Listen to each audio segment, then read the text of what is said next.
အားလုံးမင်္ဂလာပါခင်ဗျာဒီတော့ပြောရှင်းလားဒီ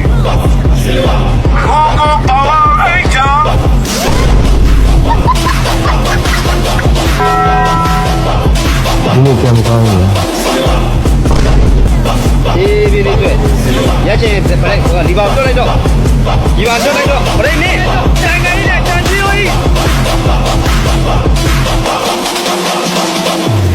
လီပဲလီတော့ယူနေတယ်ပလက်လီတော့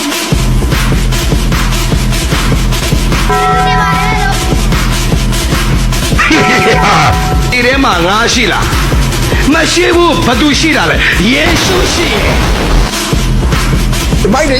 မိုက်တယ်ရောက်တာလုံးနဲ့တောင်းပါရဲ့လို့ပြောတာဟာတောင်းပါရဲ့တင်းပြီးပါလေနောက်အဲ့လိုမျိုးမသိတရားပါဘူးလို့ဟာ